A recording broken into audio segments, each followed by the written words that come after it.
Welcome to Illuminati Silver. We tell you the truth about silver. Today is Saturday the 31st of August 2019 and we're providing our gold and silver weekly update for the weekend in the 30th of August. We also highlight why we believe that a global recession is still too early to predict as guaranteed.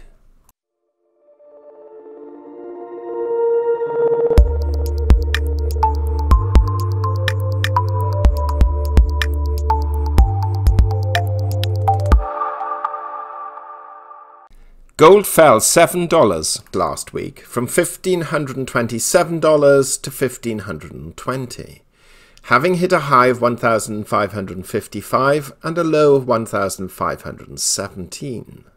In sterling terms, gold finished the week at £1,250. That's up £7. And in euros, it closed at €1,382. That's up €13. Silver rose 97 cents from $17.40 to $18.37, having hit a high of $18.65 and a low of $17.40.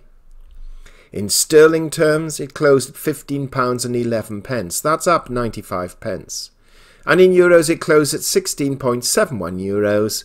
That's up 1.11 euros. The gold to silver ratio fell significantly from 87.8 to 1 to 82.74 to 1. The Dow Jones closed on Friday at 26,403, up 41 points on the day and up 775 points on the week.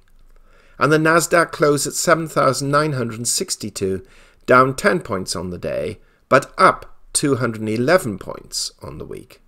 And the S&P 500 closed at 2,926, up just 1 point on the day and up 79 points on the week. Now Brent crude fell just 9 cents from $59.34 to $59.25, and US light crude rose 93 cents from $54.17 to $55.10.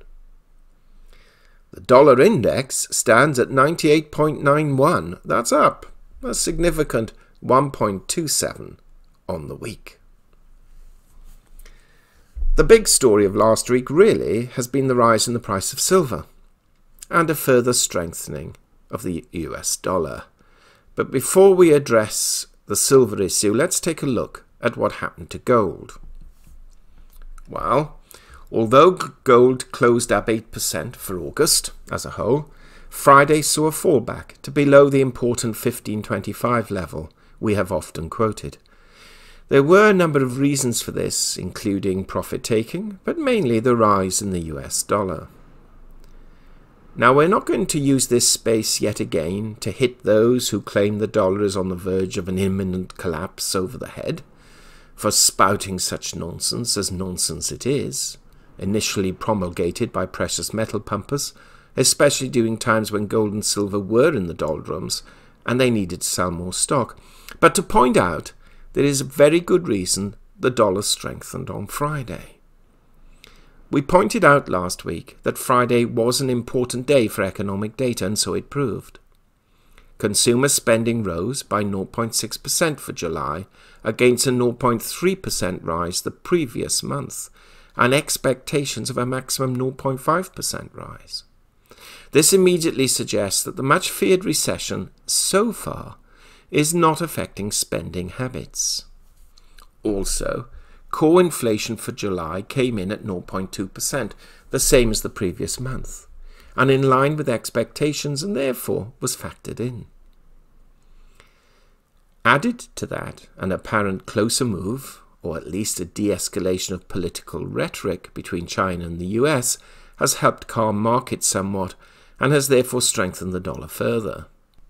That said, of course, the problems encountered in Europe and also the still confused situation in the UK vis-à-vis Brexit is also making the US dollar a more attractive proposition than sterling or the euro, with the euro falling to its lowest level since the week ending May 19, 2017, as investors were looking for considerable ECB stimulus in the coming weeks.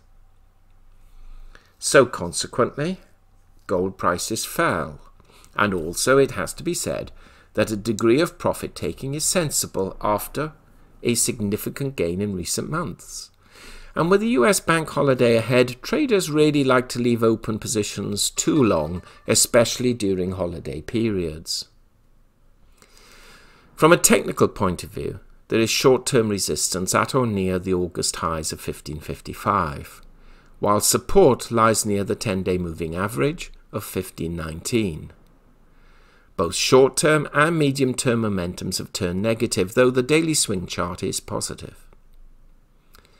The direction for next week will be determined whether traders push gold above 1527, which could see it rise as high as 1565, or if it falls below 1525 and holds, we could then see a pullback as far as 1470.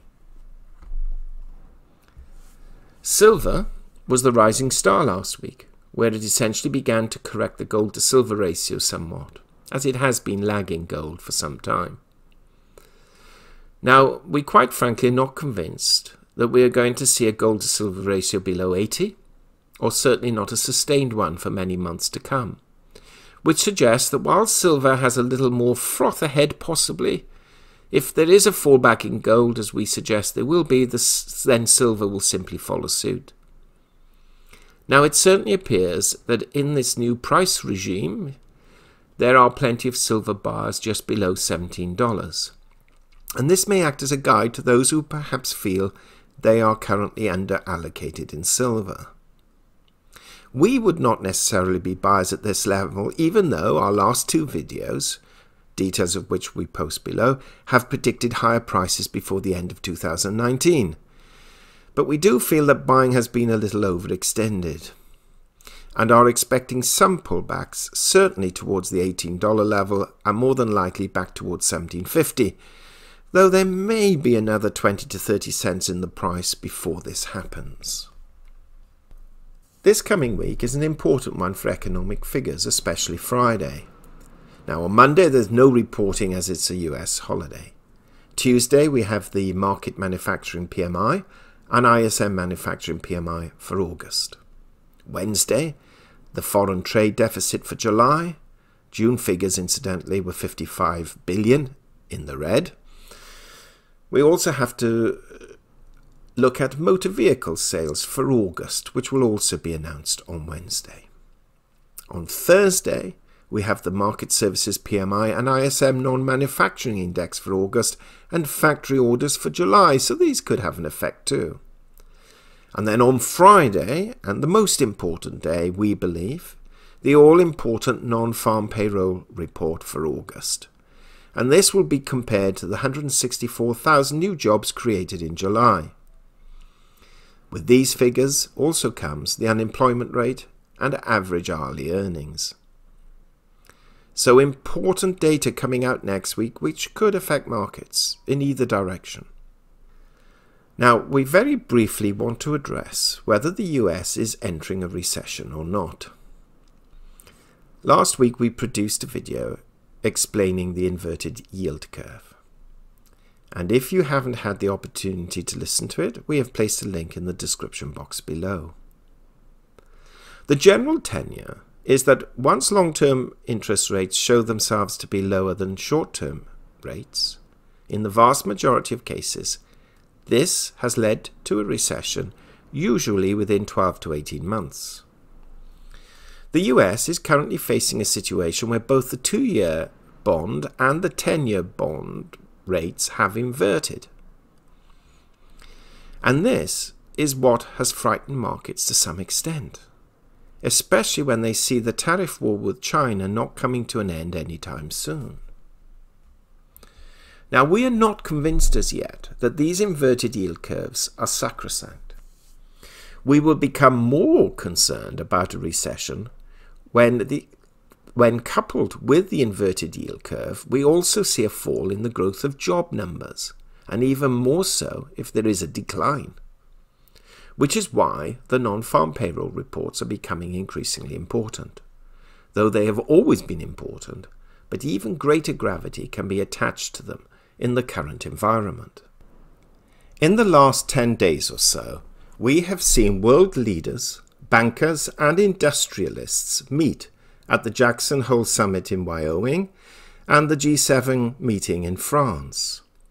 Their main purpose was essentially to work out ways to prevent a global recession, as everyone is aware there is such a risk. Now, this will require a concerted effort from governments and businesses around the world. Governments will need to coordinate their monetary and fiscal policies to stimulate demand in the short term, even though many of the tools at their disposal were exhausted during the previous recession. Measures to continue ensuring the flow of cheap money and fiscal stimulus programs through an increase of public spending or reduction of taxes, depending on the fiscal space of each country, are potential options. Not the only ones, but potential ones. Depending on the severity of the risks ahead, governments may be pushed into uncharted waters in terms of monetary and fiscal policies. In addition, governments should not fail to take a long-term vision and continue to invest in those productivity-enhancing assets that will allow them to reap the long-term benefits of the fourth industrial revolution and safeguard their competitiveness. Now, businesses, within their ability, will need to avoid overreacting and cutting investments too much and/or too fast, affecting their long-term survival, or unnecessarily firing employees. Mechanisms to increase flexibility, such as reducing the number of hours worked per employee instead of reducing the number of employees, as Germany did during the recession of 2008, can help to achieve this, though there are other options also available. Now, whether they will all adopt such measures, we shall have to wait and see. And whilst probably everyone on this channel agrees that China needs to be called to account, if in doing so there is a global recession, then and only then can one ask whether it was a price worth paying. We are, however, a little more optimistic about the future. President Trump needs to be re-elected next year, and if the economy is not in good shape, he simply won't be. He can blame whom he likes, but his promise of being a world-class negotiator and businessman will be determined, by and large, by the US economy at the end of 2020. The rest of the world is more or less in a financial mess, with Europe having member state difficulties, including, ironically, Germany moving into recession, and the UK still having Brexit issues, which will inevitably lead to a loosening of credit policy and more stimulus injected into all of their economies. Now, we're not blinded to the fact that under both the Austrian economic model and the monetarist economic model, or as others know it by the Chicago School of Economics, as originally purported by Milton Friedman, what governments are doing will eventually fail. The key question is, when will that failure occur? The simple answer is when confidence is lost. It really is as simple as that. The more complex answer, though, is that everyone knows that when that happens, the results are cataclysmic. Not a recession as seen in bygone years, not a depression as seen in bygone years, but a collapse so great that civil war will erupt in most of the major economic countries of the world.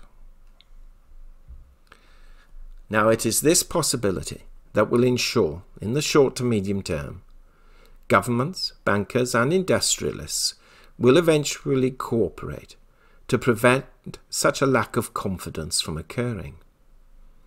So we can expect greater fiscal and economic stimulus being introduced, And apart from those of us who watch and study and analyse these aspects closely and intensely, the majority of the public within that environment will be content, or at least for now. This is the reason President Trump is so feared overseas.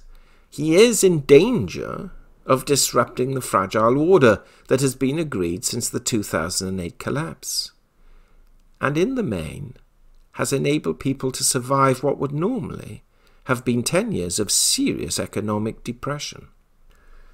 Our view is that these bankers, politicians and industrialists will continue along this path until they can no more.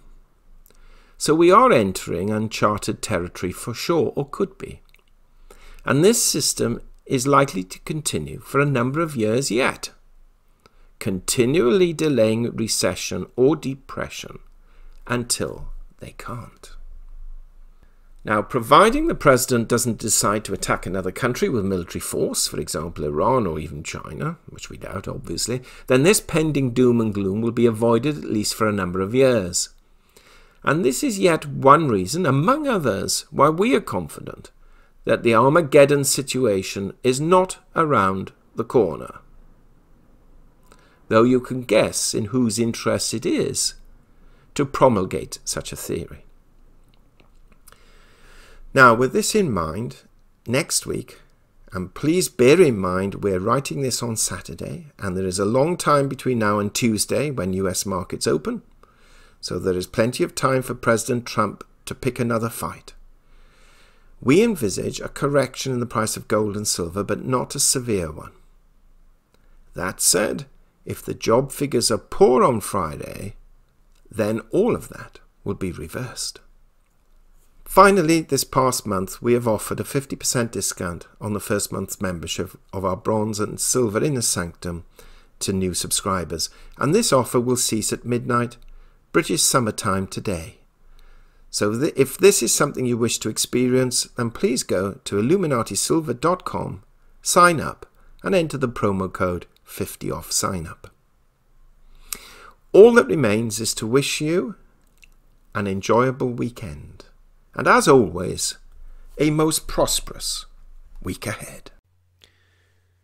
We hope you have found this video interesting and informative, and if so, please give it a thumbs up and share it on social media. Please ensure that you have subscribed to our channel and press the bell sign so that you are notified of any future videos. Also, kindly visit our website at illuminatisilver.com, and if you haven't already done so, please subscribe either as a free or paying member for regular email updates and offers. Disclaimer: Illuminati Silver owners come from a background of banking, international wealth management and economics. Having now retired from these worlds, we are not qualified to give investment advice. Therefore, this and other productions must not be deemed to be giving such advice and merely represent the personal views of its owners.